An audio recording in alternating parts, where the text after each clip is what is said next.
Greetings, family. I think we're live. Yes, we are live indeed. Welcome, welcome, family. Sister Shanice in the house, alongside, as you can see, none other than Dr. Clyde Winters. Woo! It is a pleasure, Dr. Clyde, to have you back in the house. You know we've been missing you. Oh, how are you?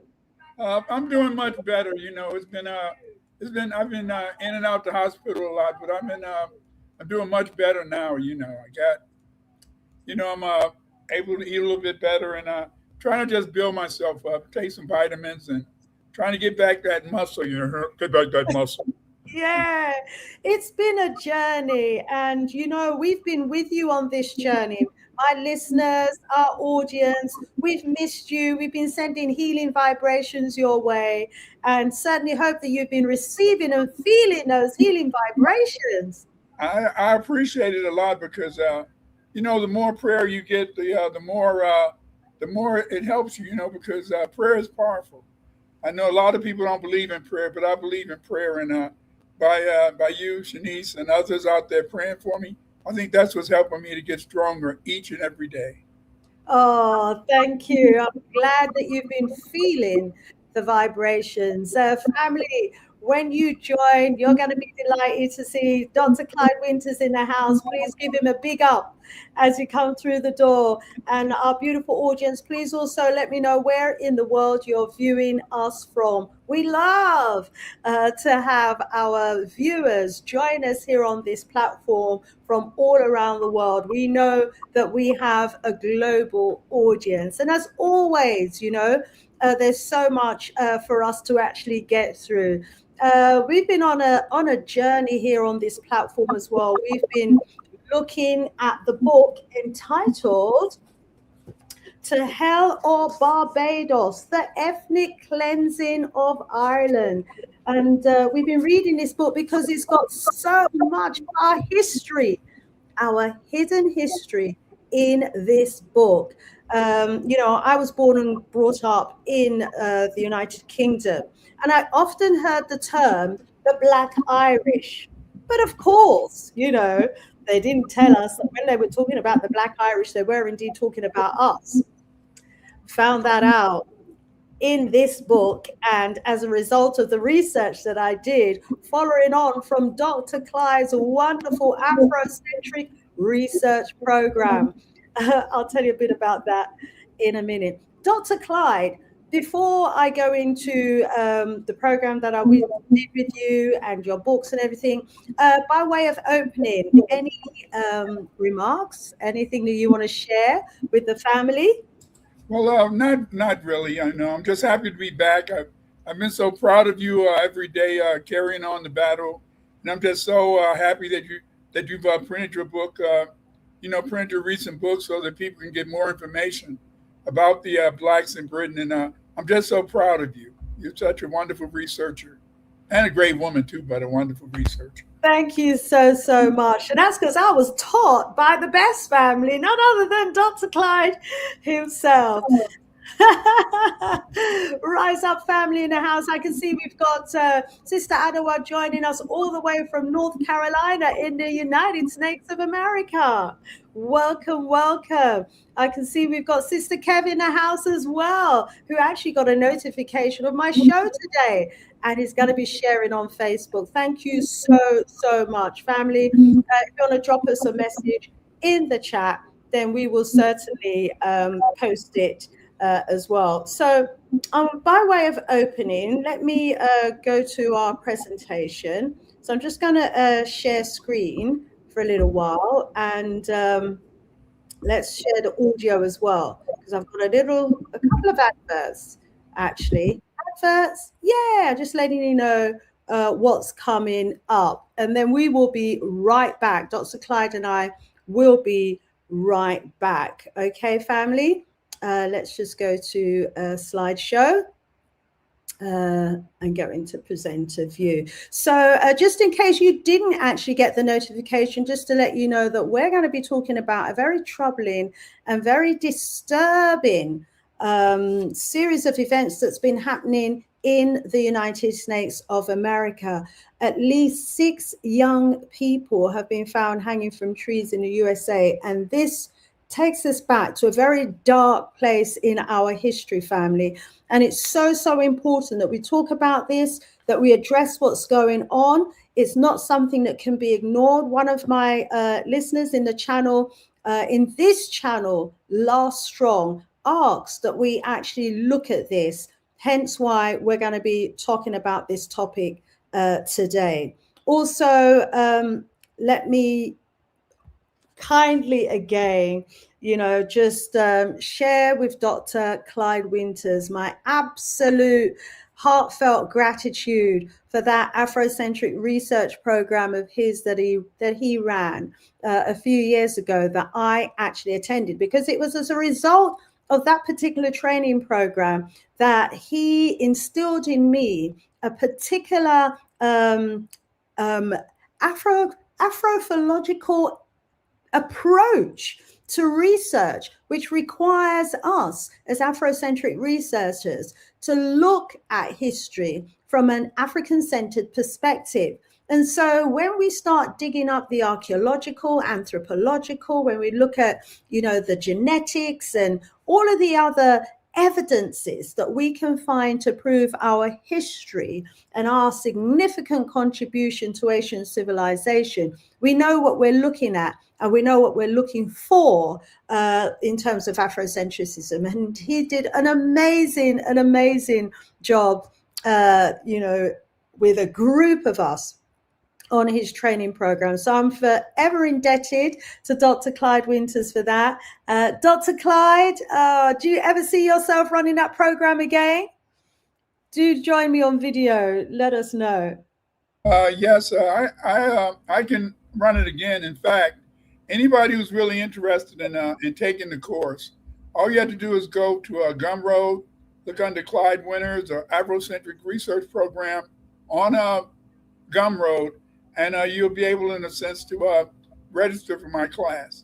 I'm always available for it, and if people are interested, just let me know.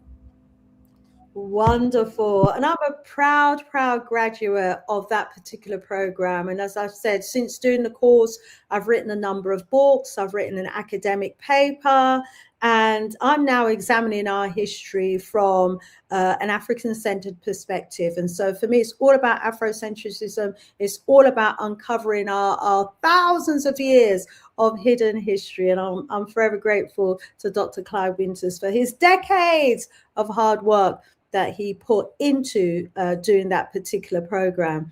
And talking about the books that I've written since doing that course, I'm now the author of 6 books. I was the author of just 1 book when I joined Dr. Clyde's Afrocentrism program. I'm now the author of 6 books, and you can get my books on Amazon should you wish to do so. My most recent book is entitled Hidden in the Shadows of Ancient Britain, an erased African history restored. And that book is basically restoring our erased legacy that we have in Britain. We were the ones who put the great into Great Britain. And so if you want a book that gives you the true history of Britain that you were not taught in school, college, or university, that actually uncovers an ancient history here in Britain that you probably didn't know existed, that goes back 40 to 45,000 years. Yes, rise up, Dr. Clyde. He's showing you a copy of the book there. If you want to find out about this history, get that book. Thank you, Dr. Clyde Winters, every time. I mean, we are a people who contributed so much to Britain, much more than they are letting us know about. And if you want to go to my one-stop shop, you can go to Linktree, linktr.ee, and there you will find my Linktree account, or you can just go directly to Amazon. And Dr. Clyde Winters has written, wow, over 50 books, family. He has written over 50 books. You can go to Amazon for his books. You can go to his Afrocentric history site on YouTube, where he's got over 400 videos there that you can choose from to watch. Dr. Clyde, do you want to say anything about your books or your Afrocentric research site? I just want to say that anybody that's really interested in taking the course, and if you really want to find out more about our history and how to research it and how to write about it, you can always go to Gumroad, look under the Afrocentric Research course or under Clyde Winters, and you can join the class and let's see what you can do. Let's see you become a producer of Afrocentric research.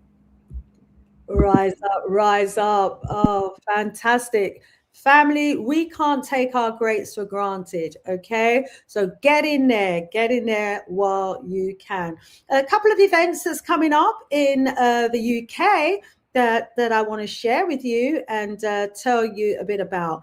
One of those events is Jamming for Justice. Take a little listen to this. Campaign for truth and justice, and no law can stop this fight. For truth and justice. On Saturday, the 29th of August 2026, the Campaign for Truth and Justice invites you to Jamming for Justice at Peckham Rye Park, London, SE 155UA. Join us for an afternoon and evening of music, community, culture and justice as we come together to support the fight against judicial corruption and human rights abuses in the UK. Music will be provided by Cobra Sound System, SC Vibes and Jammers, plus live rhythms from our community drummers. And the best part, this is a free event. We're jamming from 1 p.m. until 9 p.m. Bring your friends, bring your family, bring your energy, and come jamming for justice. Peckham Rye Park, SE 155UA, 29th August 2026, www.ctj.org.uk. For stall information, text 075345 Campaign for Truth and Justice.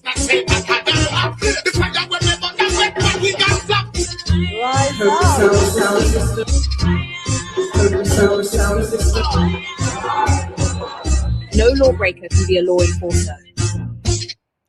Rise up, Jamming for Justice there. We're looking forward to that event taking place on Saturday, the 29th of August. And that's going to be in Peckham Rye Park from 1 p.m. through to 9 p.m. So pass through, bring the family, bring your friends.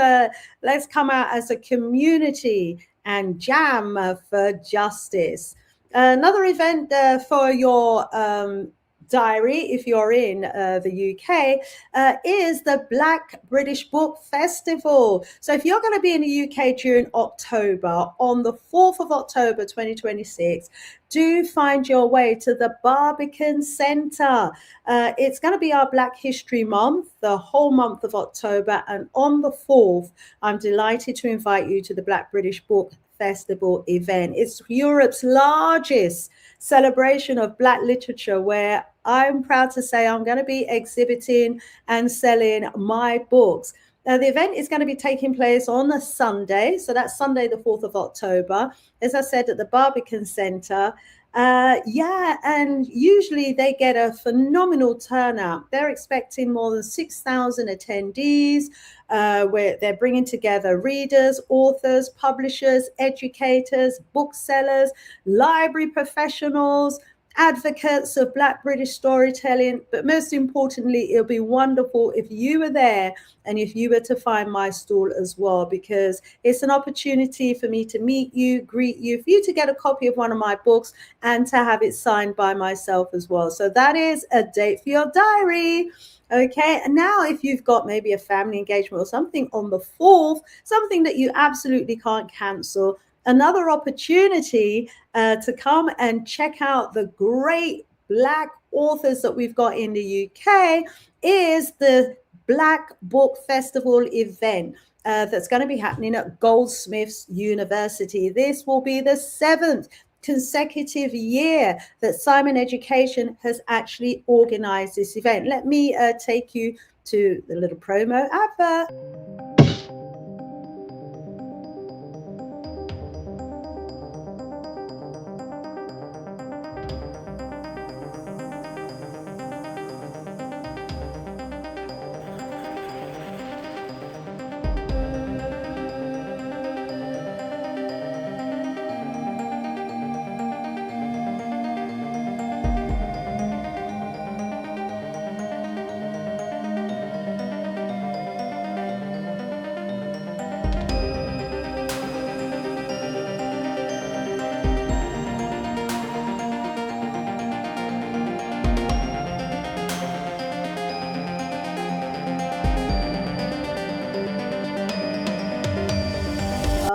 Looking forward to that one as well, family. So if, again, you're in the United Kingdom, find your way to Goldsmiths University on Saturday, the 24th of October. It's the 7th annual book festival event.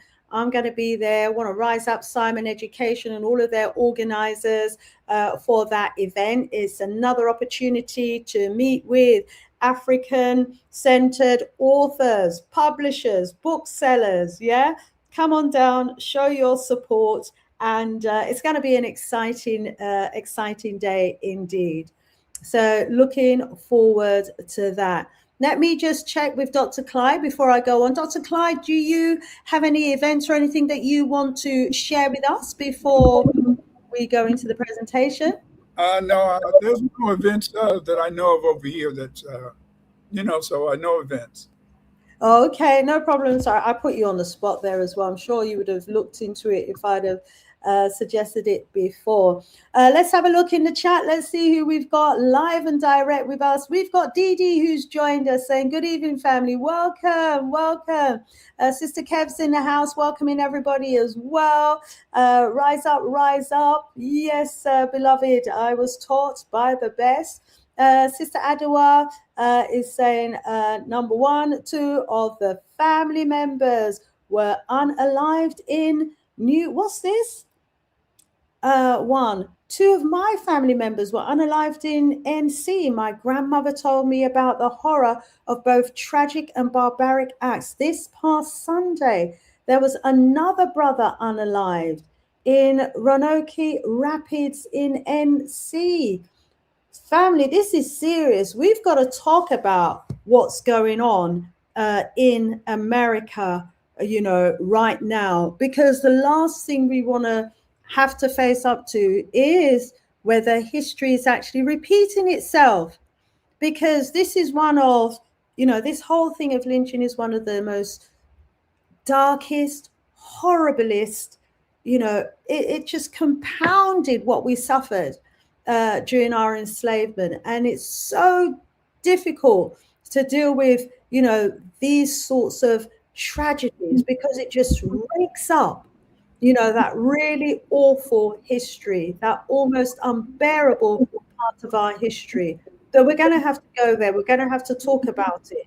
We have to turn our attention to what's going on in the United States right now. And it's diabolical. It's go ahead. Diabolical too. It's diabolical because of the fact that a lot of times Black people, we're so easy to forget and to forgive. A lot of times we'll think that that we have a white friend and that this white friend is really sincere. But a lot of times, these so-called white friends will, have you meet them somewhere, or they'll take you outside and they'll kill you. I remember I used to teach in a county jail. And when I was teaching the students in county jail, I had a student that told me that they still have slave markets in the South.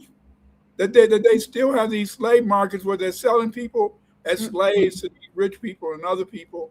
And and the people in those small towns, they're going along with it because the sheriff and usually the mayor and some of the other officials, the government officials, are involved in this. So lynching is a terrible thing.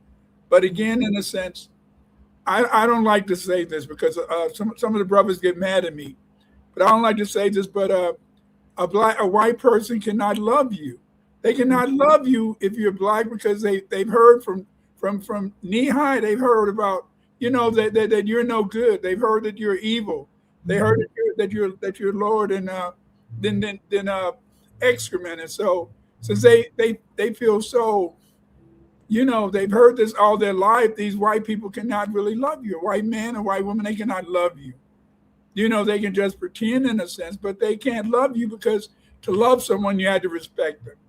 And they learned throughout their years of existence that a black person should not be respected. So how do you get love if you can't respect that person? Serious things you've just said there, Dr. Clyde Winters, where in an era now in society, certainly here in the UK as well, where we're talking about equality, we're talking about, all things being equal, there's mixed relationships happening. Family in the chat, what do you think? Can a white person ever really love a black man or a black woman? Let me know your thoughts. Sister Adwa, my apologies, I'm not understanding your message very well. You're saying that 2 family members of yours were unalived in NC. First of all, my sincere condolences and my sympathies to your family. What happened? And then you said that your grandmother told you about, the horror of both tragic and barbaric acts. So your grandmother was probably alive, during the round of lynchings post enslavement.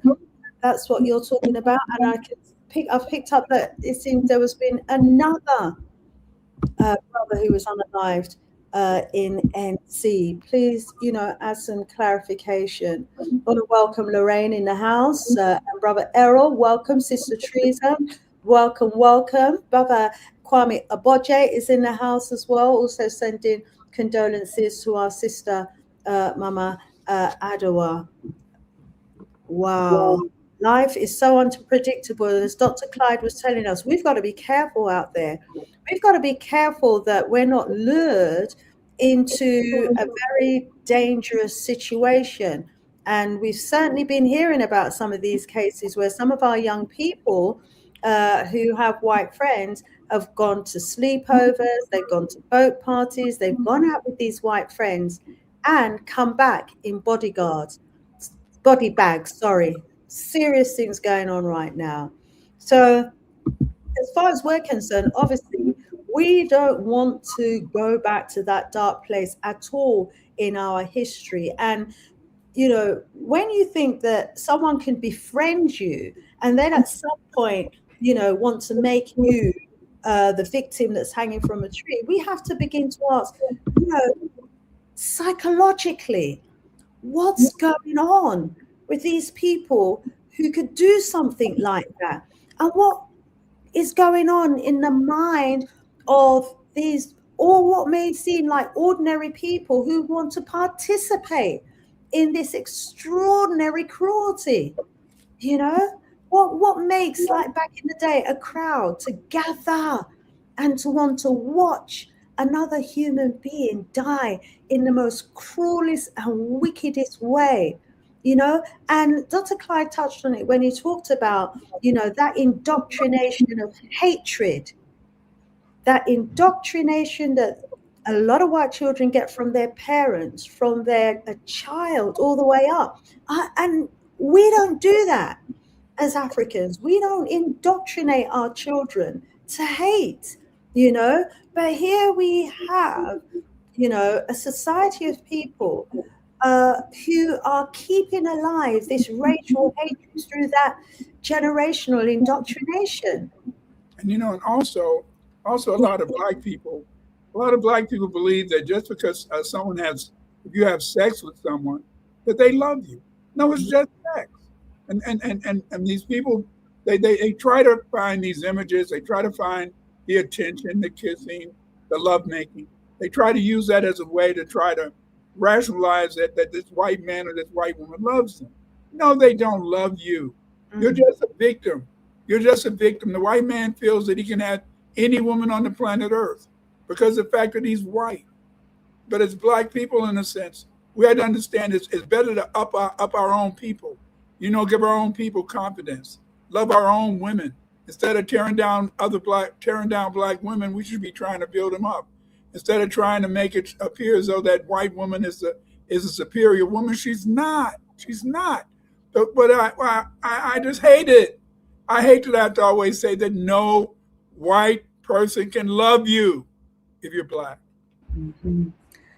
We got that. We've got that, Dr. Clyde. We're hearing you there on that. Right. I'm just going to try and get back to the screen because let me just stop share screen for a second. That way I'll be able to get back to where I was with that presentation because I stopped it just to, listen to Dr. Clyde there. And family, what we're saying here about what's going on in our community right now is serious things indeed. And, we're being indoctrinated into believing that, these people can love the way we love, can care for each other the way that we care for each other. They have their films that portray them, as people, as a group of people who love their partners, who wouldn't hurt them and who can love us as well. But it's like a big facade. It's like a big facade because when you check what's going on in our society, when you read their newspapers, for example, when you read the way that they portray us in their media, as in all sorts of awful ways, it's a reminder, really, I suppose, what they think of us. And it's a reminder of the conditioning that they're communicating to their people. When they say, we're inferior, point us, generalize that we're all criminals, we're all wicked, we're all evil and untrustworthy and that sort of thing. This is conditioning the minds of their people. So not only have you got the parents who are, regularly indoctrinating their children, but you've also got the media as well. Dr. Clyde, do you want to comment on the media stereotyping of us?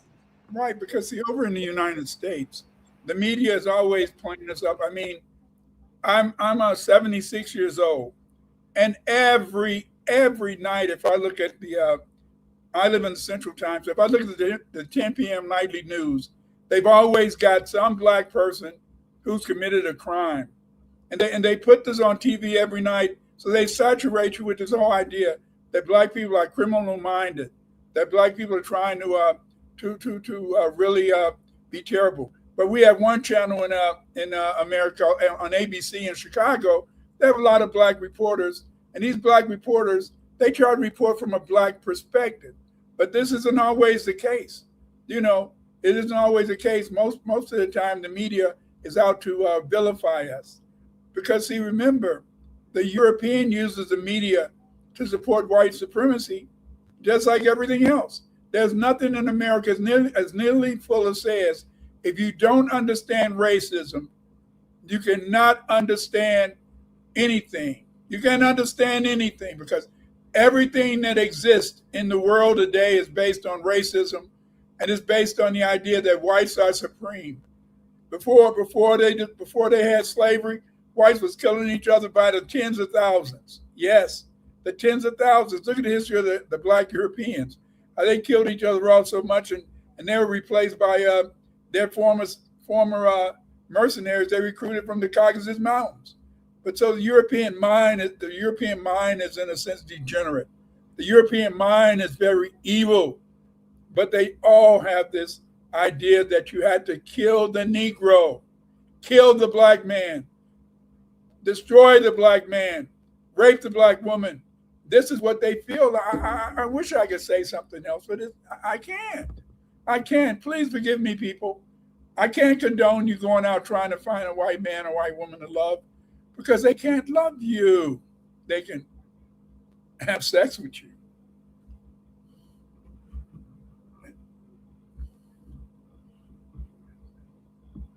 We can't hear you, Shanice. Oops, I'm off mute now. Brother Kwame says, Baba Winters, that sellout Brandon Tatum was supporting these demons who murdered Nolan Wells. people like him makes me sick. Who is Brandon Tatum? He's just a regular black person in the United States who's going to come up and try to change the issue. See, there's so many Uncle Toms that they do whatever they can to try to try to make anything that white people do not racist. They want to see a world that's free of racism. You can't find a world that's free of racism because the world is based on white supremacy. And white supremacy is supported by racism. That's why Neely Fuller, I got to repeat, that's why Neely Fuller said, if you don't understand racism, you cannot understand world history. You cannot understand, in a sense, in the bedroom. You cannot understand nothing. Everything revolves around the idea of white supremacy and keeping the Negro down. Yes, indeed. And we've certainly seen that throughout our history. Let's jump back to the presentation and continue. Rise Up family in the house, thank you for your comments. Please keep them coming. We will be sharing, your comments, your views as we go through the show. So, the really negative stereotypical image that they portray of us as Africans, as Black people, is certainly reinforced in their media daily. Dr. Clyde said almost every day he turns on the news, there's something negative about Black people in America. I've stopped watching the news, to be honest, because, it's how they condition your mind, it's how they program you. And unfortunately, a lot of their people, still continue to watch the news and digest everything that it's saying. And, the way that we're portrayed in the media, you would think that, we are still back in the days of our enslavement. And what's really horrible and really awful about those days, and the way that they continue to portray us today as well, is that, they're talking about our lives. They're ruining our dreams. And, it's really appalling that we, as human beings, the original indigenous people of this world, are being hounded and treated in this way by the newcomers to this planet. We are somebody's son or somebody's daughter. We are somebody's mother or somebody's father. We are, somebody's grandmother, someone's grandfather, husband, wife. Yeah. And even though slavery was abolished, what we are seeing here today is that the terror and the horror that followed the abolition of enslavement by the way of lynching is trying to raise its ugly head again in the United States of America. And this is another weapon that they use to terrorize us as a people. It's what they use to terrorize our communities. And as we were hearing from Dr. Clyde, who himself is an American, is that in some of these small counties, the sheriff is involved, and people in official positions are involved. Yeah. And when we talk about, this horrible treatment of Black people, we're talking about seizing a mother, a father, a son or a daughter or a brother or a sister off the street, torturing them, and eventually murdering them by leaving them hanging from a tree. Back in the past, there would be spectators watching as well. It's unbelievable to think that people who want to call themselves civilized human beings could even imagine doing something like that in the past. But when you look at it in the context of our history, it's very troubling indeed to think that even today, we're still seeing the similar kind of incidents actually taking place, as Dr. Clyde was saying, and as I would agree with him as well, they don't see us for who we really are, the beautiful, loving people of humanity, because they want to portray this degrading description of us, and they want to accuse us, all of us, of some acts that one or two people may do. And you know what they say, if you repeat something often enough, people begin to believe it. And this is where violence creeps in. Because when you keep repeating all these really degrading and insulting negative stereotypes about us as a people, then it builds hatred. It builds that racial hatred. And sometimes that racial hatred, as we know, spills over into violence. And we have got to condemn that violence whenever it raises its head. We have to speak out about it, speak out against it. We cannot become desensitized to it, because if we do, our history has shown us that it can get from bad to worse. And we are the group that's being targeted for this type of horrific treatment. I don't see any Chinese children hanging from the trees. I don't see white children hanging from trees. I don't see Indians or Asians hanging from trees. It's a particular nasty, abusive treatment that they seem to have reserved for us as a people. And they are continuing it, it seems, until today. And it's very dangerous indeed. And we have to absolutely come out about it. Yeah, there's a history of it. Let me just pass that one and also mention our brother Jason, Professor Jason Arndt, who was lynched by the media. He was under such intense scrutiny, and the media, the UK media, hounded the man to his death. There's an inquest going on right now into how he died. But what we do know before he died is that the media had placed him at the center of this enormous national storm, and they ran a relentless, sustained campaign against him, dehumanizing him. And it was based on allegations that I'm in the process of doing a video about, where I've found the works of an investigative researcher who is basically corroborating what Professor Jason Arndt was claiming. We have Lord Simon Woolley, who called the attacks against Professor Arndt a public assassination and lynching. We remember him. Dr. Clyde, do you want to comment on this story? I want to comment. One of the things is that a lot of us, I believe I'm an American, but I believe that I'm a Black American. And what people sometimes forget is that they believe that they're so much a part of the system that they don't really understand that these people hate you. And I think that Professor Arndt, his problem is that he really believed in the system. He had been in special ed and he learned to read late and all that, and he accomplished so much.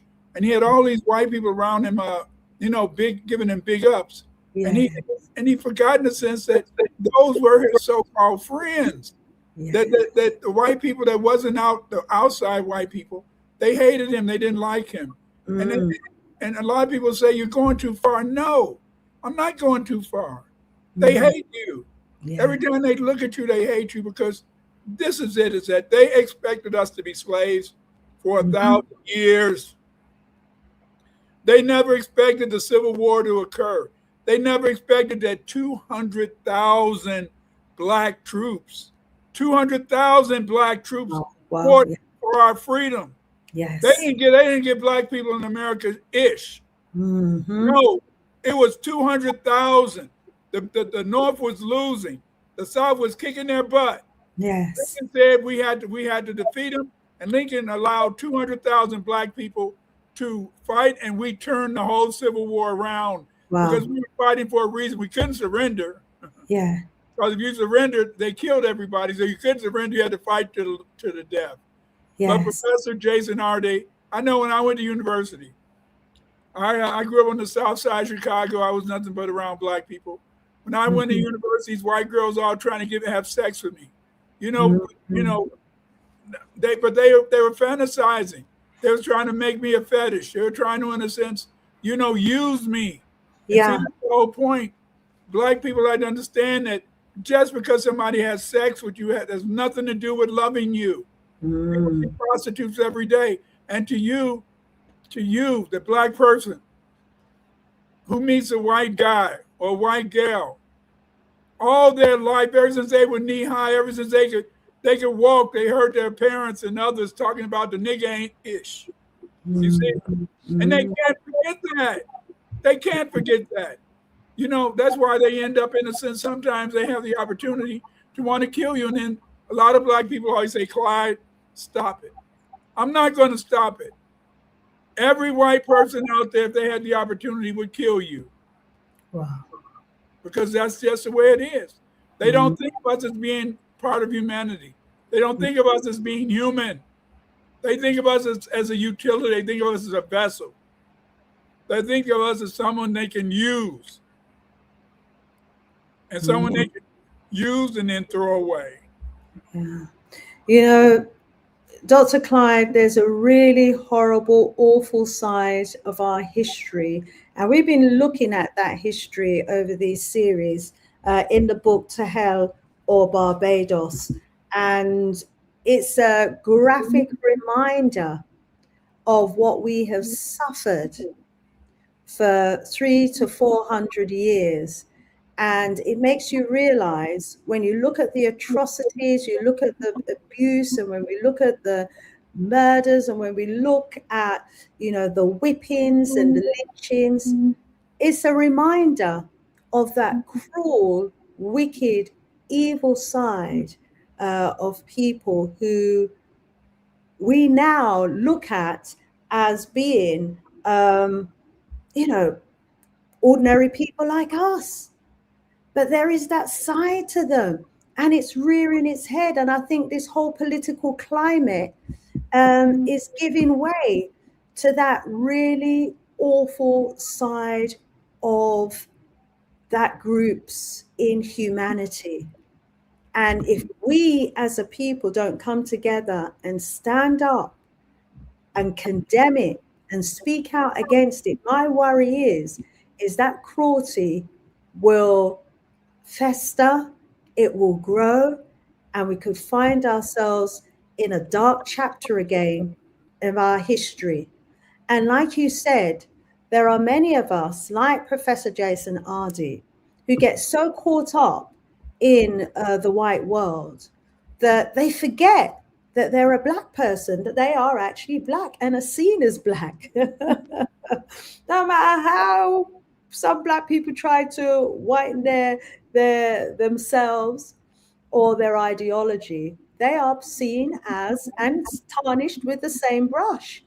And when that cruelty comes out, when that wicked side comes out, and what tends to bring it out is jealousy, envy, and that hatred that has been sown by the media, sown by their family members. When that comes out, there's no limit as to what they can do. And our history absolutely makes that clear.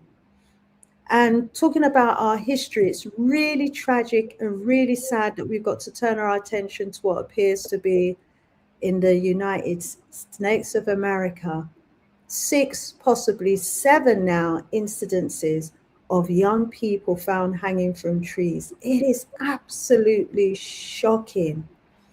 And it's so disturbing, so deeply disturbing. First of all, I want to send out my condolences and my sympathies to the family members and the friends of all these young people who have been found hanging from trees in the USA, and also to all the families who are grieving, who sent their children out with people who they thought were their friends, white boys, white girls who they thought were the friends of their little black son or their little black daughter, and only to discover that, there is a cover-up regarding what actually happened to their son or their daughter in those last moments because they've turned up unalive. So here we are once again, family, where we have family members in our global community who are grieving after having experienced the most unimaginable situation. This must be a parent's absolute worst nightmare, that their son or their daughter is found hanging from a tree. It's unimaginable. And I don't think any race or any other people would want to be in the shoes of these parents or these family members right now. So we're going to be looking at each of these cases. We're going to be looking at the case of Kylie Bassinger. We're going to be looking at Juliana Una Nzita, 16 years old. We're going to be looking at Gerard, who they call Jay Jackson, 28 years old. We're going to be remembering and looking at what happens to Tonia Nicole Miller, who was 27 years old, Justice Kai James, who was 21 years old, and Tasia Fontaine Fortune, who was 29 years old. 6 names, 6 human beings, 6 families deserving answers about what happened to their loved ones. And these disturbing deaths, family, as I said, they can't be dismissed. You know, we have to make sure that they're properly investigated, that the investigations are transparent, that the family and the community get to the bottom of this. And if the sheriffs and the police don't want to investigate it properly, we've got to demand the investigations, or somehow, family, we have got to become the investigators and put ourselves in positions where we have access to the CCTV and anything else that will get us closer to the answers. So this is an article that was in the Emerald pages, and it's entitled "The Alarming Rise of Black People Found Hanging but Ruled as Suicides." Can you believe it, family? That most of these cases have been ruled as suicide? According to the Emerald Pages newspaper, in an article dated 18/15/2026, across the United States, a deeply unsettling pattern has emerged over the past decade, intensifying in recent years. A rising number of Black individuals are being found hanging from trees in public spaces. And in the vast majority of these cases, local authorities are swiftly ruling their deaths as suicides. However, this official narrative is increasingly at odds with statistical reality, historical context, and the desperate pleas of the victims' families, fueling a crisis of trust and demands of federal intervention. Now, fortunately, in America, they do have their independent civil rights organizations, and they do manage to get access to the media. And these civil rights organizers, you know, tend to be at the forefront of these cases, and they demand comprehensive investigations and, you know, the release of information, because what it appears to be is modern day lynching. I have a report that's referred to here, a 2026 report, a crimson record that was released by the civil rights organization, Julian, and that documented over 70 suspected modern day lynchings across 7 southern states between the year 2000 and 2025.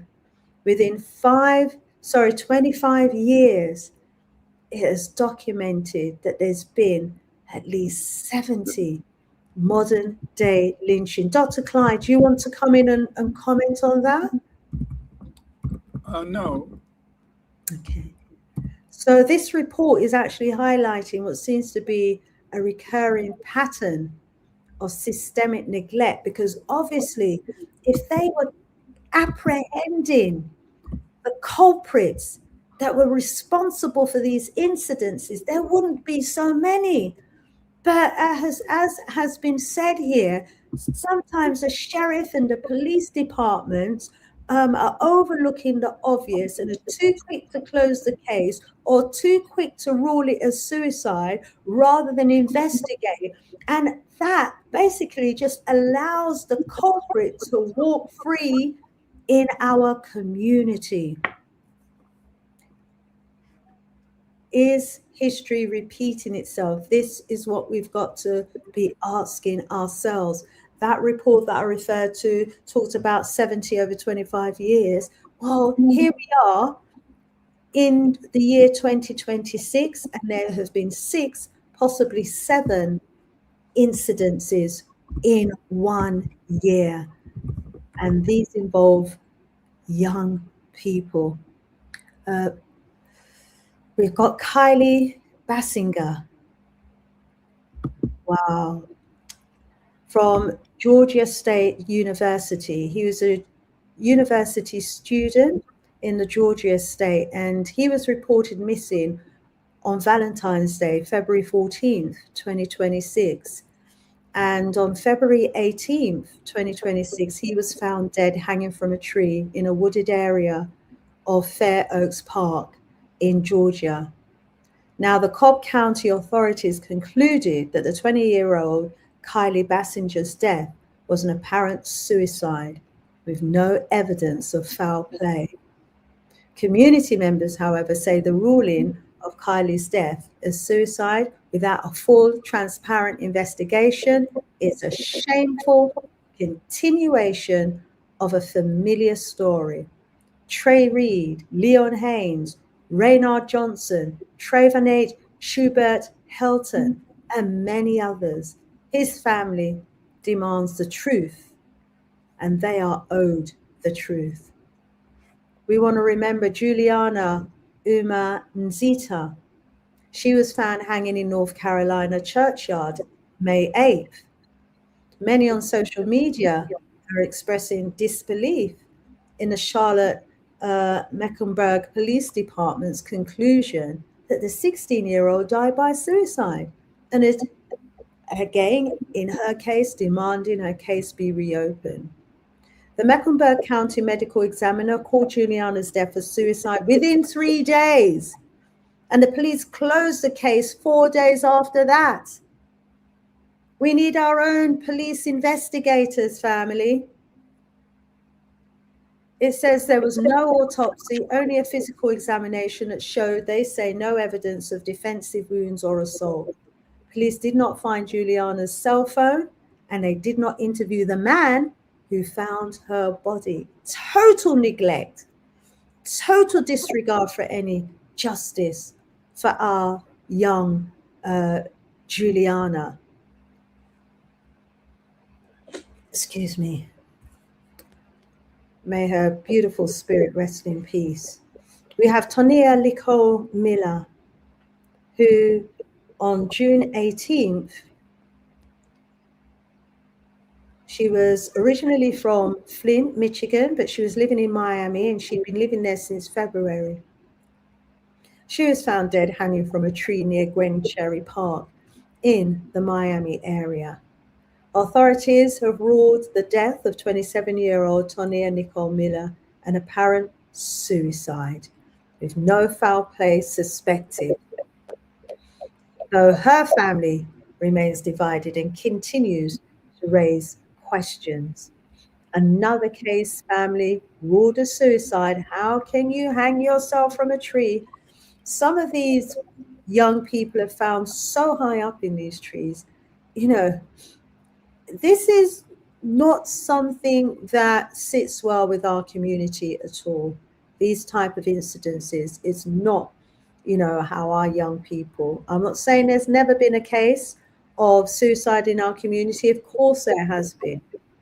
But in this sort of way, we want to remember Justin James as well, who was found unresponsive and hanged outside a campus building near the cafeteria at the Turner Job Corps Center in Albany. Now, you can't tell me, family, that they don't have cameras outside these campus buildings.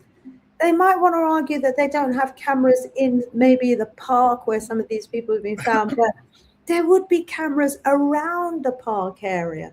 There would be, the Western world, is full of cameras. You can't drive over the speed limit and not be caught on camera. You can't walk on certain streets and not be caught on camera. You can't take the subway and not be caught on camera. But yet, when it comes to investigating our young people who have been found unresponsive, all too quickly, the cases are closed without any proper investigation. This is serious. What are we going to do about it? How are we going to get things to change? Because what I do know is that if our ancestor did nothing at all while we were enslaved to try and free us from our enslavement, we would still be enslaved today. Our ancestors had to take action. We need to be thinking about what action we need to take to deal with these unjust verdicts of suicide. So here we are again in the case of Justice Kai James. The investigations or the investigators making a ruling that his death was a suicide and ruling out foul play. Family members and campus students publicly questioned the initial findings, citing inconsistencies with his personal demeanor and demanding complete access to surveillance videos. I think that should be automatic. In the first instance, we need to have our own civil rights representatives looking over those surveillance cameras. To start with, family. And we have the case of Gerard J. Jackson. May his soul rest in peace and rise in power also. He was from Illinois and he was found hanging from a tree in the woods near Rothbury in Michigan. And this happened June 30th. He was only 28 years old. And the police state that preliminary findings point to, yeah, you guessed it, family, yet again, suicide. It's saying my battery's low, so I'm just going to plug in my charger. Dr. Clyde, any comments so far on these? Okay, I'm plugged in. Remember, most important thing to remember is that a lot of times, in a sense, these young people are leaving themselves open. In the past, they had to kidnap, a black person who might come into a town because it's a tradition in the United States, especially up until the 1940s, that whenever it was a holiday, they felt the best way to celebrate a holiday was to lynch a black person. Wow. Maybe somebody might be looking for a job or something, during the Depression. There's a lot of people going from town to town looking for jobs. So they might would, catch a black person and hang them like that. But now what's happening is that a lot of black kids believe that these white people are their friends. And they'll invite them to go somewhere and then they'll kill them. They'll start and they'll kill them. And these white people, even when it comes to some of the white people killing white people, they might go decades before they'll admit that one of their former friends killed somebody. A lot of people can keep that in there. I don't think I could hold that in me. I don't think I could hold in me that a friend of mine murdered someone. Yeah. That would be too much for me, and I think God would want me to tell. But that's not the way white people think. And what we have to remember is that white people do not think like us. And they do not see us as being human beings. They do not see us as deserving respect, deserving to be treated as their fellow man. Yeah. They see us as worse than that. Indeed, Dr. Clyde. Sister Kev says, always trying to make us seem like savages. And, who are the ones who are behaving like savages? How dare they? And Brother Kwame Oboje as well was reminding us about the case of Emmett Till, James Chaney, Trey Reed, Nolan Wells, Tonya Miller. Wow. We don't lynch each other, he's saying. And our brother, Sound of Music, is agreeing with him as well. And he says that people in America are calling for enslavement of Black people today. So this is what we're dealing with in America, family in the UK, family in other parts of the world. This is what's happening in America today. There's people calling for the re-enslavement of Black people. They're openly capturing and hanging our young people from trees. And, sadly, these young people are putting themselves in harm's way without realizing they're putting themselves in harm's way because they don't know the true nature of the people. They're in America now, they're wiping out the history. And so, young people are not really fully understanding the sort of people that they're dealing with. They make us seem like the undesirable ones, the savages, the inhumane and uncivilized one, when the reverse is the truth. Wow, wow, wow. So, young people, beware, beware, beware. Yeah. And of course, we need to remember Tasia Fortune as well. She was 29 years old from Mississippi, and she was found hanging from a tree as well outside an abandoned house. And understandably, her family are just totally shaken up about it.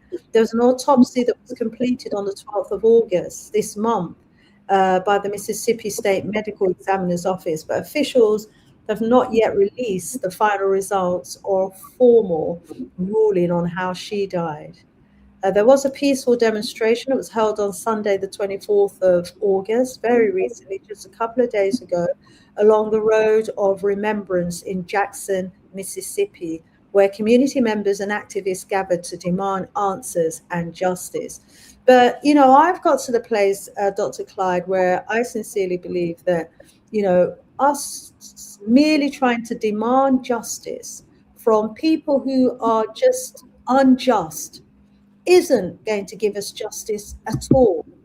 We have got to take matters into our own hands. We have got to have our own agencies who are doing the works to uncover what really happened. What do you think about having our own institutions and agencies?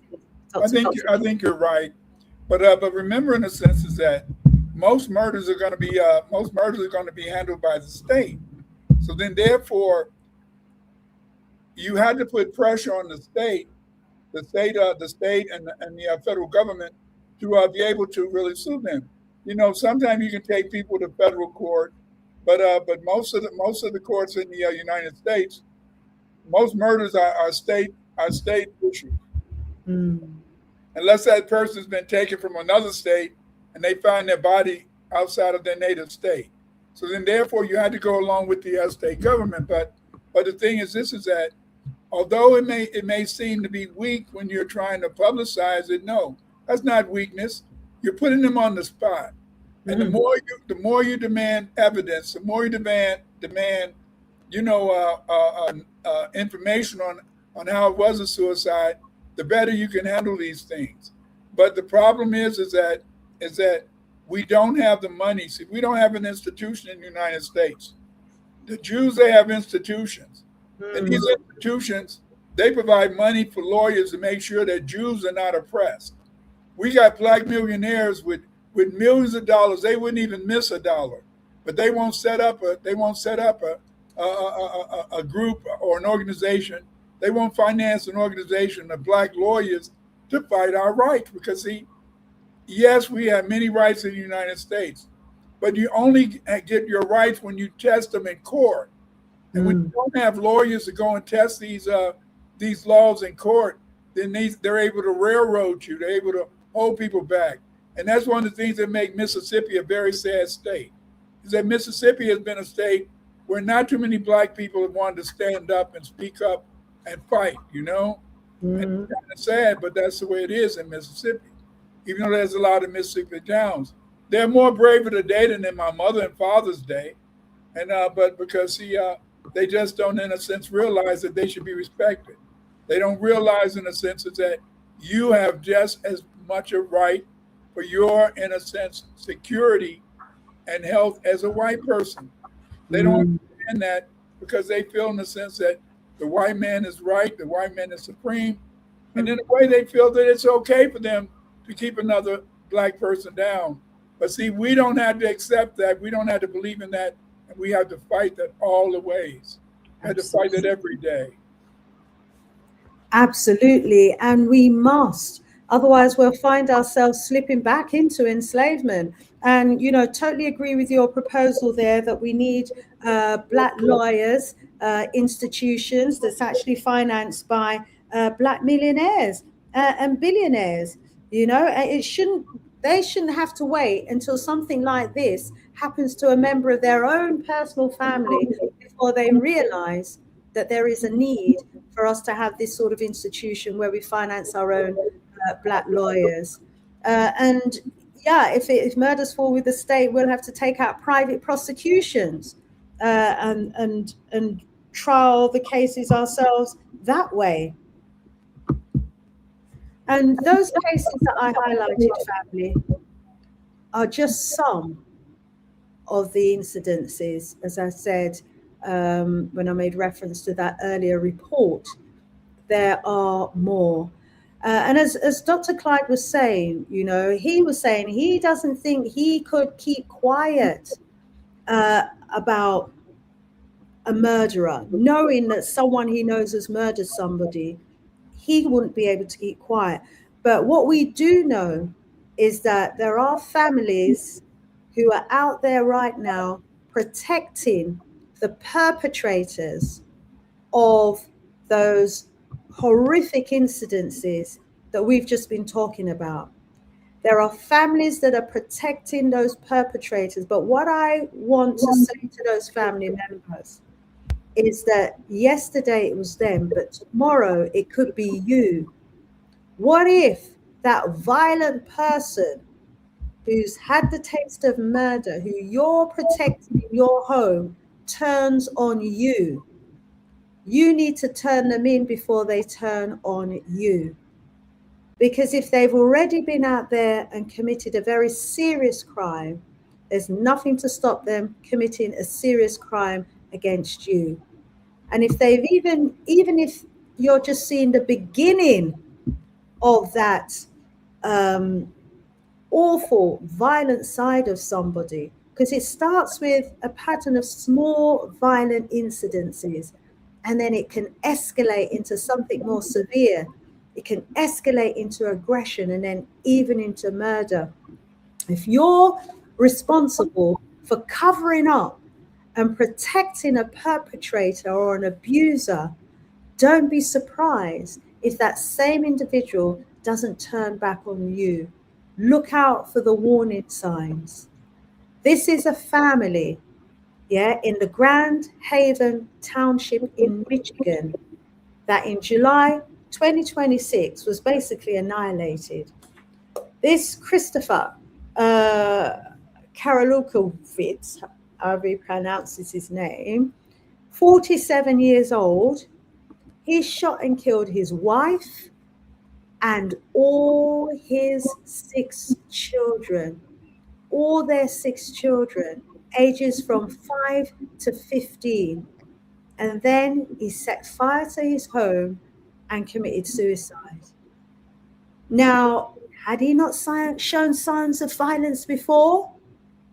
When we harbor murderers, violent people, and we are not turning them in so that they can be accountable for their deeds, we're putting not only ourselves in danger, but other members of our community and other family members in danger as well. Why do I say that? Because if someone can be involved in hanging someone from a tree, that person needs help. That person has psychological problems and needs help. And if you're protecting them from the justice that needs to be served, you're putting yourself in harm's way. And my message to those people who are protecting and harboring those abusers is that tomorrow it could be you. This man murdered his wife and his 6 children. It's not an isolated incident. There are more of these incidences happening in America, in white community. The violence that some men harbor. This man here murdered members of his family in June, just a couple of months ago. There was a domestic dispute, but obviously he had that violent tendency inside. He murdered 6 people in the state of Iowa. It says here 6 people were killed in the US state of Iowa after a series of shootings that appeared to stem from a domestic dispute, police said. This suspected shooter, he was found dead with a self-inflicted gunshot wound. So after he murdered family members of his, he then turned the gun on himself. Now, they're saying, it's a domestic dispute. It's inexcusable. This individual had violent tendencies. His family members probably knew of his violent tendencies. Maybe, who knows? Who else may have suffered at the hands of this man? And maybe his family were protecting him, or they thought they were protecting him, not realizing that they were putting themselves in harm's way. Had they turned him in, had they seen the signs, had they recognized that he needed help, then maybe they would all still be alive today. But the pattern seems to be, in terms of the cases that I've just highlighted about those 6 individuals, those 6 young people know who they are, and families are shielding those murderers. So don't be surprised if their conscience doesn't allow them to have any peace and they decide to take their own life and take the life of their family members with them as well. We have another incident where this man here, Matthew Mitchell, who's described as a wealthy Texas restaurateur. So it's not just the poor people. It's not just poor whites who have this psychological tendency to want to commit murder and abuse and violence. He was a wealthy restaurateur. They actually lived in a £1.2 million home. He had a wife and 2 children. His wife was pregnant. He was the former CEO of a pharmaceutical company. He murdered his pregnant wife and their 2 children and then committed suicide. The whole family taken out by this man here. There's a violent rage inside of some people that we as Black people will never be able to understand. But it's dangerous. And we've experienced in our history what can happen if that rage, that violent side of this group isn't actually contained. And we're witnessing the violence and the hatred that this group have towards other groups all over the world. Are we not? Is it not? Is this inner hatred of other groups of people and even a hatred for themselves not being played out in the wars, in the violence, in the exploitation, and everything else that we're finding? There are a lot of men, white men in particular, who need psychological help. And Black people, you need to wake up and you need to realize the danger you're in if you have them as a partner or if you're in their friendship circle. It's like, Jekyll and Hyde. You don't know when they might turn. Wow. And this is frightening. But we have to have this conversation as a people. We must have this conversation because our children are dying. And we can't allow our children to wander into, such dangerous homes and circumstances without them being pre-warned. It would be irresponsible for us as adults to not try and warn our people, and especially our young people, about the nature, that side of these people that is driven to want to commit murder, violence, suicide at a family level, at a community level, and at a global level. Dr. Clyde, do you want to comment on any of these instances? Not really. It's self-evident that these people are just hateful. I mean, there's nothing more that you can say. And so, if they can kill their own families, what do you think about that? I mean, and then this one, he was a white man married to an Asian woman. What he didn't see him killing anybody. They feel they're superior to Asians too.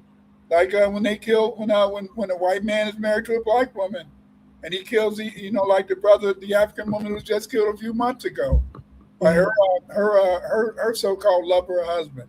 They don't. They're murderous. They're murderers. Their mind can just be possessed, and they can just say, "Kill the Negro." Kill the Negro. Wow. Family. These are acts of evil that most of us, we maybe even can't even comprehend, because, when our humanity doesn't lead us really to see people in this way. And so we're not protecting ourselves and we're not protecting our children. But it's a serious problem in our society today. Here's another incident. This murderer is being described as, a troubled orphan. You see, they make excuses for their murders. Well, this troubled orphan stabbed his adoptive parents to death. And the sad thing about it is that when I was reading up about this case, his real parents knew that he was troubled. They feared him. That's why they got rid of him. And this couple offered him a home, offered him a new life. And a Facebook post read that even though he was a troubled orphan, it wasn't an excuse to kill the people who were showing him love. He wasn't wanted by his mother. He wasn't wanted by his father. His family didn't want him because he was already showing signs of being a troubled child. But then this loving couple took him in, knowing all of this, and he killed them. There's a tragic case here in London, Sheffield, that I know only too well, where there was a troubled young man. I think he was about 14 years of age. Another troubled young man. Nobody wanted him. And this black social worker or carer took him in, but he was being so difficult. She asked social services, please take him back, take him back. They didn't take him back quick enough. He ran over her. He jumped in her own car and ran over her, killing her. When these young people or adults,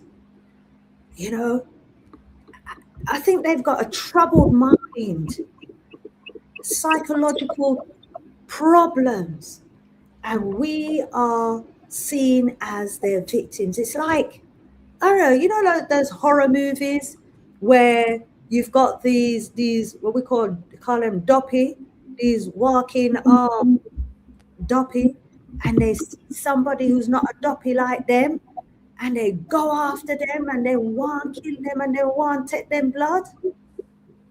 We're like their baits, and we don't even realize it. Cause during the day, them go like normal. Serious problem, serious challenge.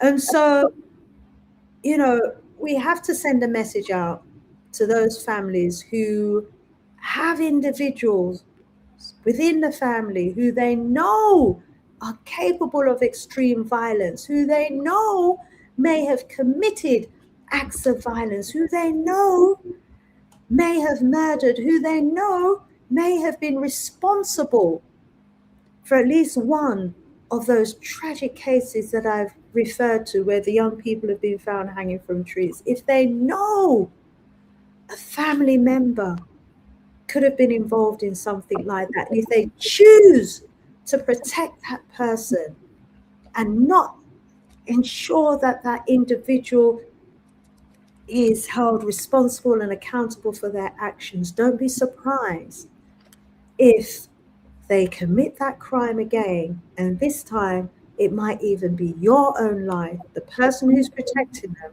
or a family member of yours, or all your family, that individual takes out. Because your silence today, you might think, oh, it's love, you're protecting, that family member of yours, and you're hiding what they've done, but that doesn't help them. It doesn't help them at all. It's allowing them to continue to practice their hatred and their violence. So as we're saying, at least 6 young people have been found hanging from trees in the USA. We're talking about it today because somebody must know who's responsible. Somebody must know who's committed these horrific acts. And if someone, even if you think you love that person, is capable of being involved in something like this, is capable of extreme violence, and if you are hiding that person and you're hiding what they've done, it doesn't help them. It doesn't help you. It puts you at risk. It's putting your family at risk, and it's putting your community at risk. And you're actually denying that person the psychological help that they need. You're denying them the treatment that they need, the treatment that they probably urgently need as well. They're probably displaying these acts of violence because, there's so much pented up hatred inside of themselves. They're on the verge of taking their life, and they're going to take people out with them. This sort of behavior is not normal. It's not normal. And, if it's left unaddressed, then the people who are most at risk are those who are closest to them. And we have seen enough examples to know what could happen next, the next time they strike. So, to those who know who's responsible, if you think you're protecting your son, your brother, your husband, or your friend from the consequences of their actions, tomorrow, just know it could be you or someone else that you love, or your entire family who could be his next victims. And, also think of the other family. Think of the mother who was waiting for her child who'd never come home. Think of the father who wants answers. Think of the children growing up without their brother or their sister or their auntie or their mother. They deserve the truth. They deserve justice. They deserve closure. And so, to those who know who's responsible, if you genuinely love the person who's carried out that act, you need to encourage them to face up to what they've done and to let the authorities investigate and give them the treatment that they need.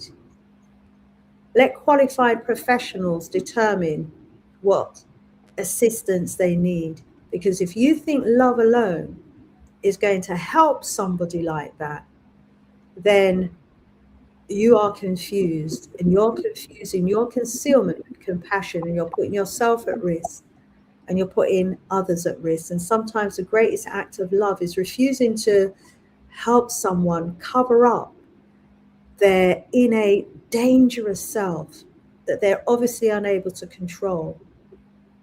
And the worst thing you could do out of what you consider to be an act of love is to protect a perpetrator from facing the justice that they need to face and from getting the treatment that they need to have,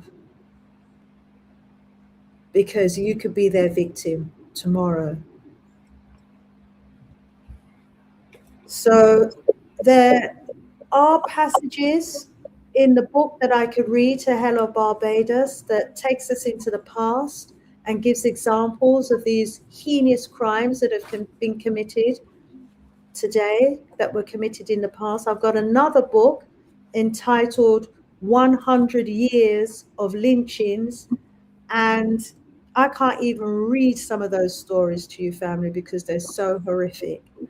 And that makes me realize that if we don't come together and put a stop to what's happening today, we could be going down a very dark road again in US history.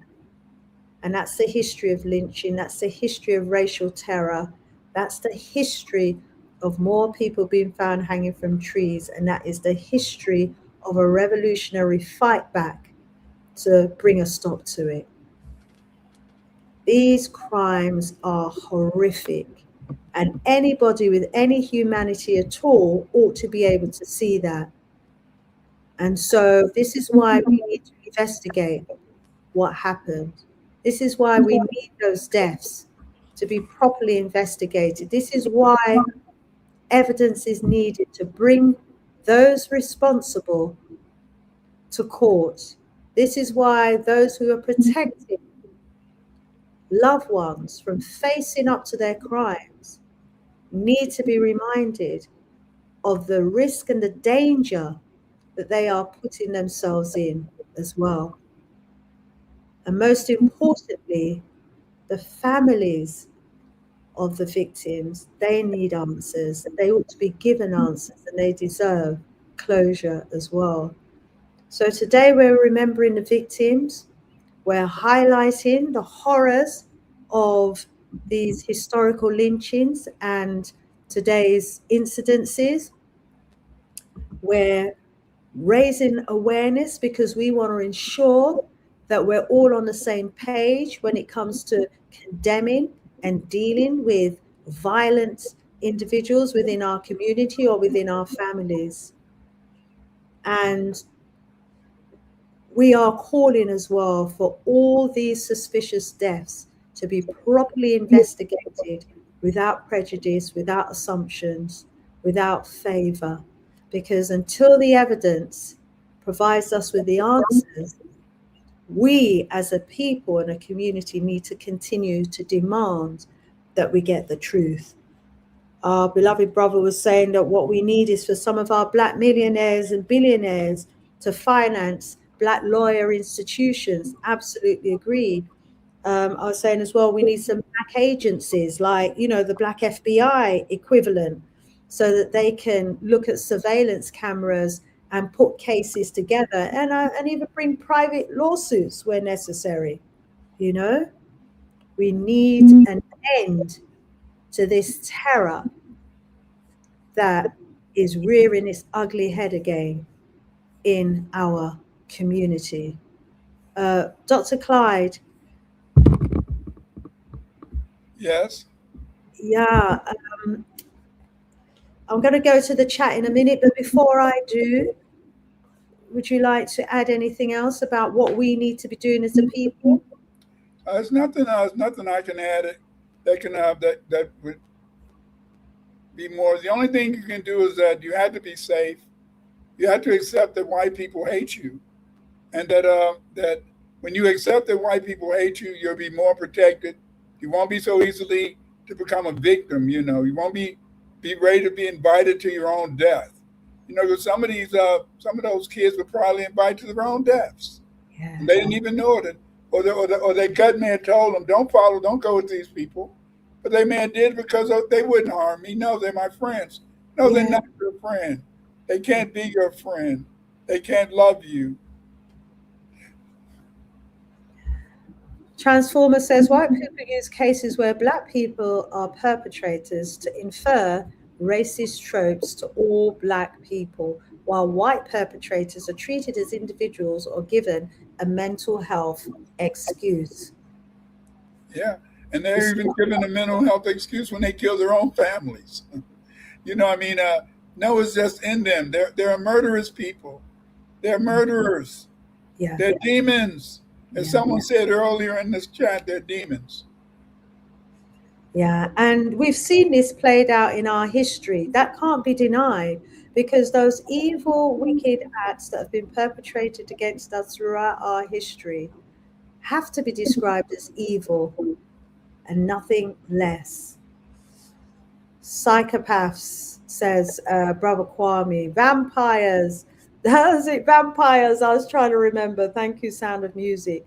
And zombies. Yes, they behave, a lot of them, like zombies, conditioned by the media, conditioned by the innate hate that the media has put inside of them, conditioned, by their parents and the older generations, to the point where they behave like zombies. And when they see one of us, it's like that hatred light just switches on and they want to attack. And we need to be careful.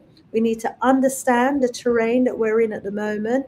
And when you've got a political climate that seems to be allowing for that hatred to manifest itself, it's a dangerous situation for us as a people. And we need to be prepared to fight back. Okay, family in the chat, let's hear what you've got to say. Brother Kwame says, I know that, but we also are the victims too, and you can't sweep underneath the carpet. Yes, we have, some perpetrators in our community as well, if that's what you're referring to. We certainly can't sweep them under the carpet either. Shamira says, Shari says, yes, indeed, we are victims, but there are also hateful perpetrators within our own community. Yes, they are, but I don't think their impact that they have is on the scale of the impact that the whites have against us and our community when it comes to them using their institutions and their organizations against us. The judiciary system, the police system, the sheriff's offices, the police force, we are under attack on a multiplicity of levels because they are well organized. We're not. We're not well organized, and we need to have our agencies and our institutions. Marcus Garvey was showing us the way. We need to go back to his black print. Okay. Let's see. So our brother Sound of Music is, I think, suggesting that it's the Neanderthal DNA in these white people that is causing, that Iceman mentality, that cold hatred that they have to us as a people. That is a whole nother subject to be debated. Yeah. Brother Kwame says, excuse me, but don't be arrogant. We know we commit crimes, but we are victims too. Okay, so there's a bit of a conversation here going on between who are, I suppose, more of a victim as a group than the other group. But when it comes to the hierarchy of suffering, personally, I don't think any other group in society has suffered to the extent that we have. When you think of the 2,000 years of our enslavement, when you think of the whippings on those plantations. Dr. Clyde, wake up. I'm putting you to sleep. No, I was just reading in the chat. Okay. Any okay. I mean, I was just saying, I don't think that there has been a group that has suffered to the extent that we have. What do you think? I don't think another group on the planet has suffered as much as we've suffered. Except I mean, it goes back even in history. I remember when I was first studying the expansion of black people into Asia, and when I started to read that the ancient Chinese, 1,000 years ago, 1,000 years ago, at every celebration they would go and hunt black people and burn them up. And this is in their history. It's in their history is that we've been the victims of other people of other races throughout history because they have an innate hatred for us.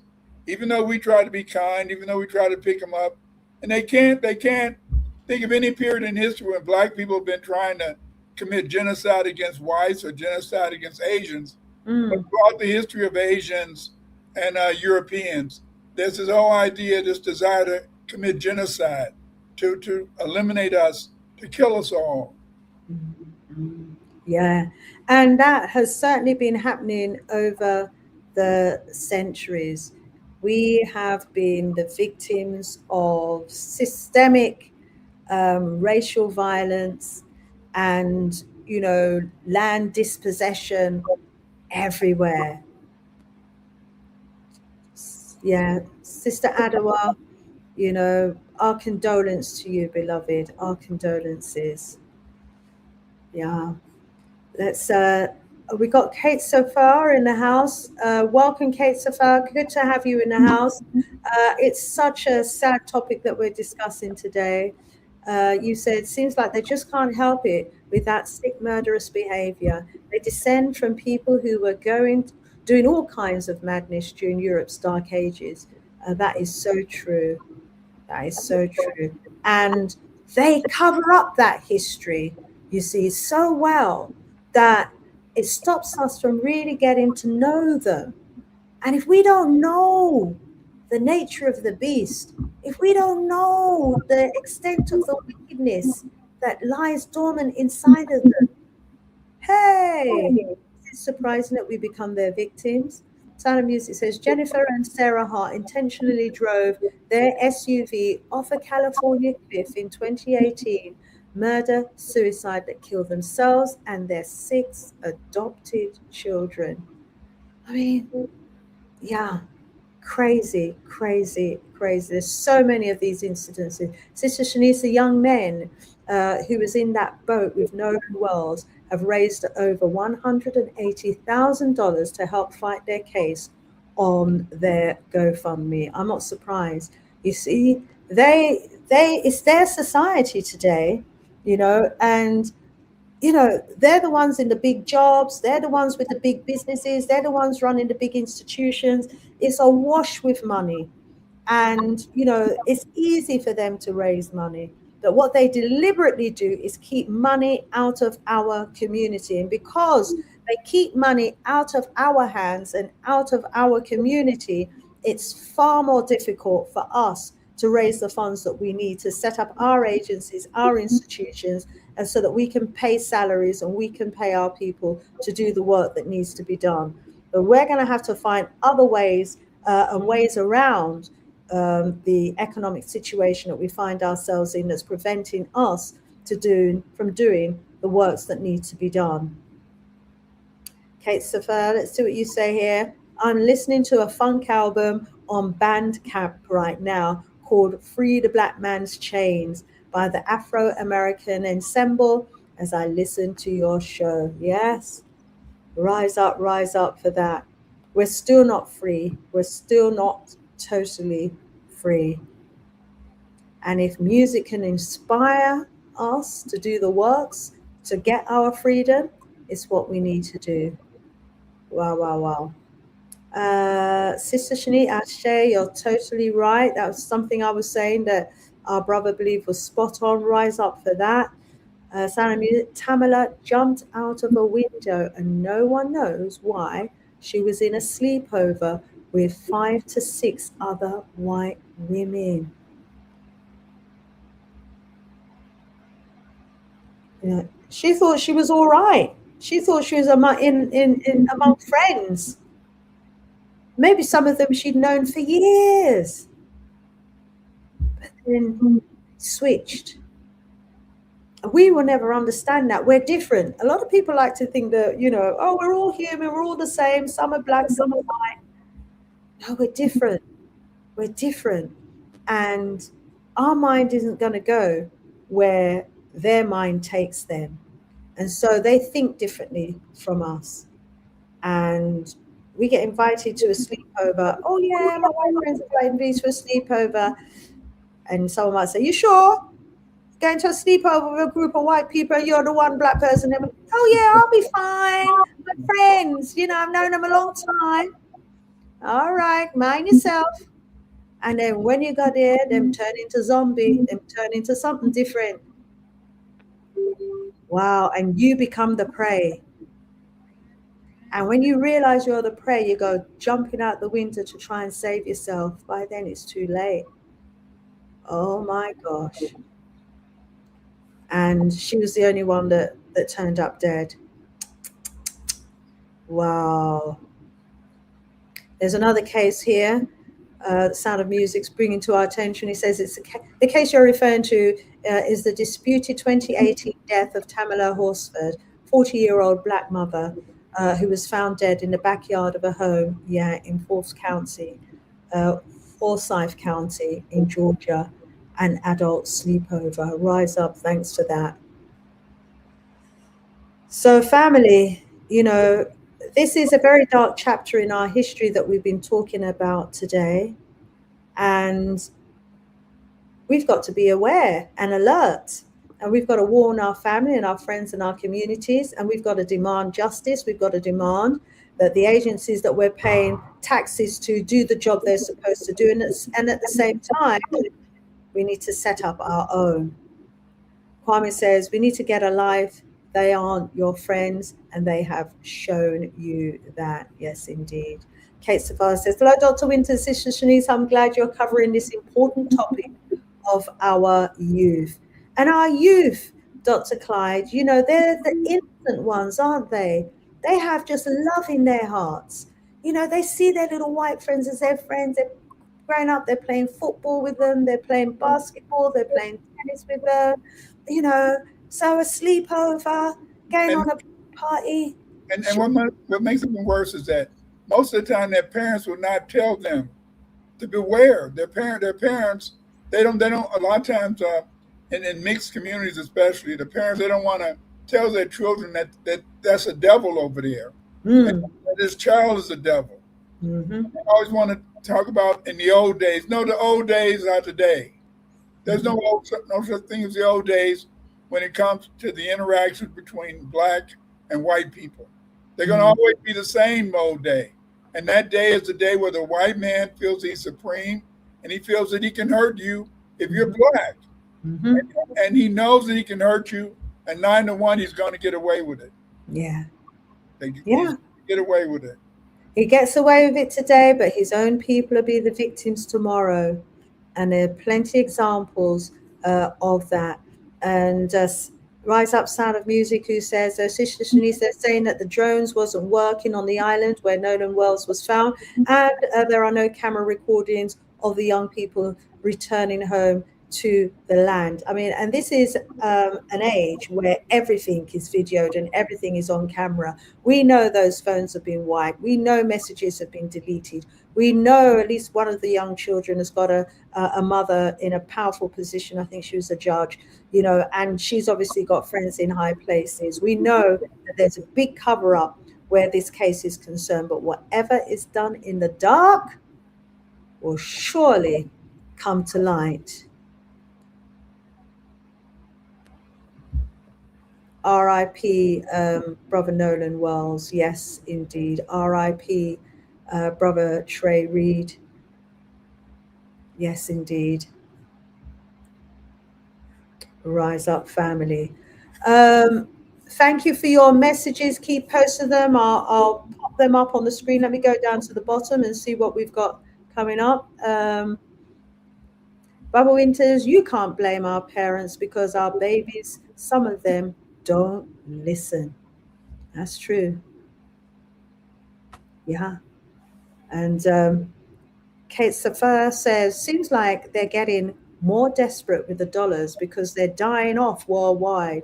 Zuckerberg, Bezos, Musk, and those dummies still looking pathetic no matter how much money they have. And we still manage to look so cool with the little that we've got. Don't they just hate that? They do. They hate it.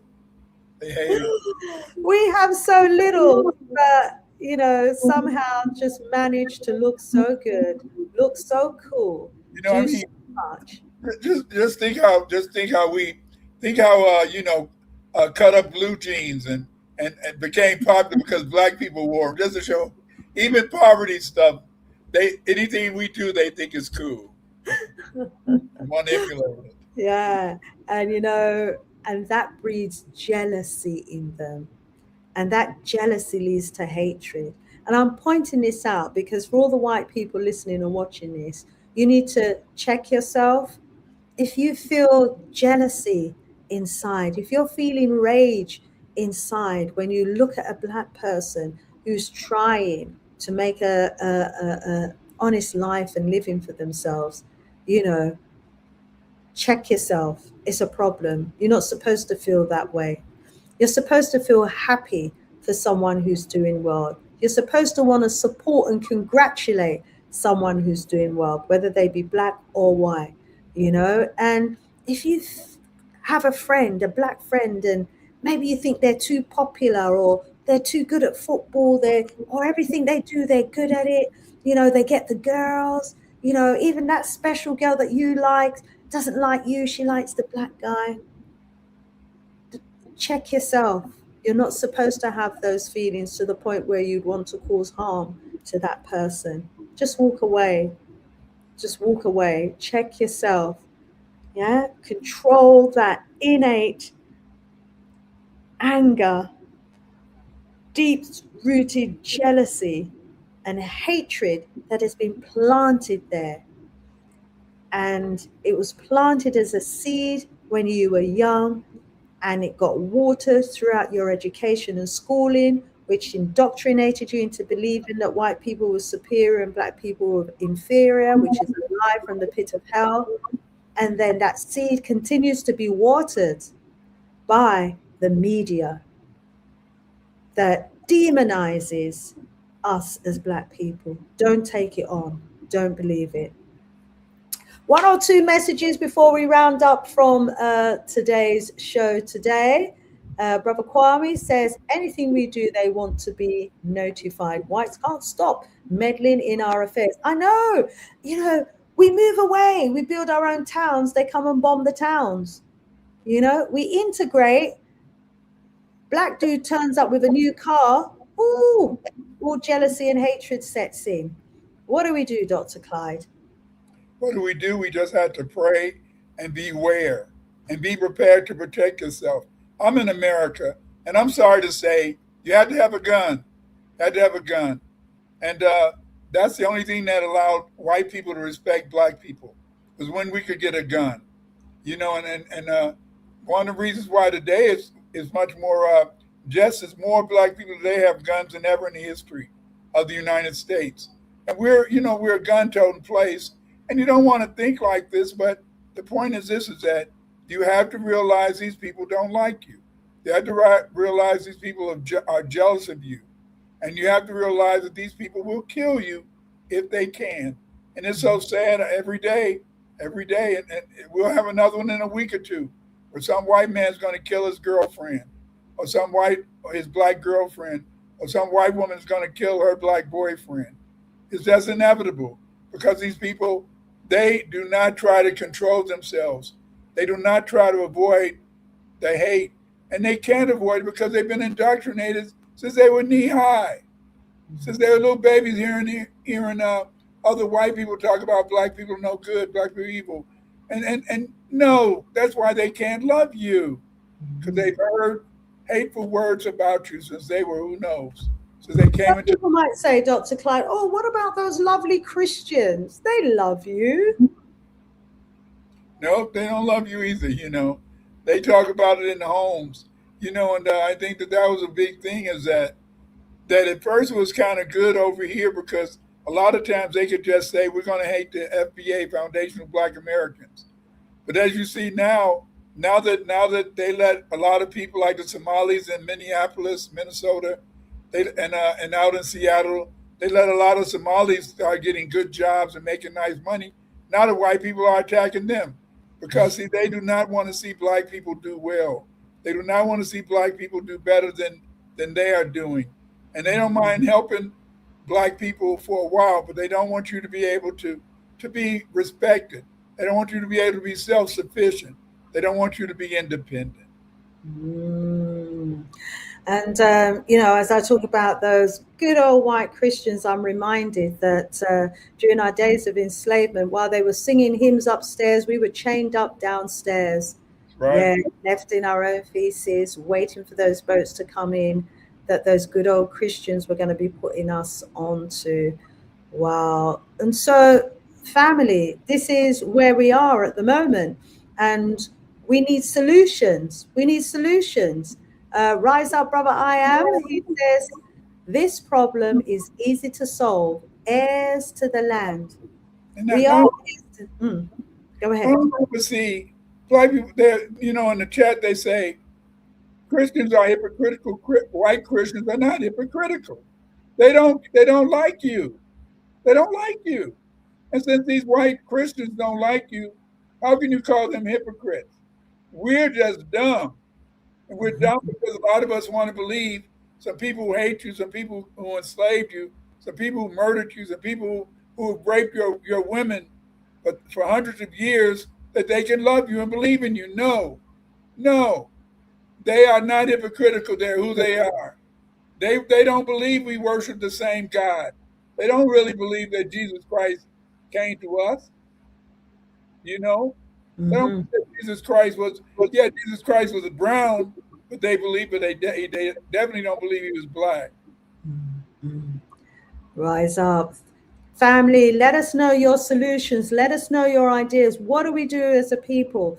We're in a situation at the moment where our children, our beautiful, beautiful children, are prey right now to the warped, psychologically damaged personality of some groups of white people who will get together and hang our children on trees. And then we've got people in powerful positions who are supposed to investigate and are supposed to put a stop to this sort of thing, seemingly colluding with them. What do we do?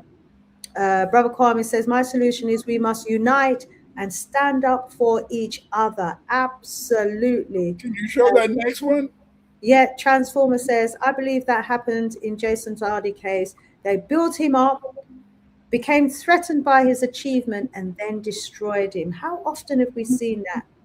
Footballers, entertainers, P. Diddy, and all these others, the actor who was accused of rape, what's his name? So many of them. They build them up, and then they just wait for an opportunity to tear them down. So careful when they're building you up. Make sure you keep your 2 feet on the ground. Make sure you build your Black support network around you, because you're going to need them when the going gets tough. Okay, solutions. Solutions, please. Yes, Karen, we need to go around in groups. Yeah, when we're around them. Don't be on your own. And you notice, even if you go into the workplace, quite often, if you meet a group of Chinese or Indian, they will stick together. The Chinese will come together in their little group. The Indians will come together in a little bit. But quite often the blacks come in like we're afraid of one another. We don't want to talk to each other. It's a problem. Well, we need to rise up, Sister Karen, as you said there. We need to go in groups when we're around them. Any more solutions? Even churches have their cliques. Yes, indeed. Well, we want to thank you, each and every one of you, for watching. We want to thank you, Baba Winters, for joining us today. It's been absolute pleasure enlightening us because, you're there in America, in the belly of the beast. And so, you know exactly what is going on over there. And as Brother Kwame says, the solution, separate ourselves from white people, period. And, Yeah. and, and Kwame, that is such a wonderful thing, but they're not going to let us. They Yeah. won't let us. Yeah. We try to separate, they still want to follow us. They Mm. still want to be they still want to be near us because they feel they want to control us. But what we have to do is we always have to try to love each other, stick together, and try to protect each other. That will be more helpful to us and stop believing that these people love you when they don't.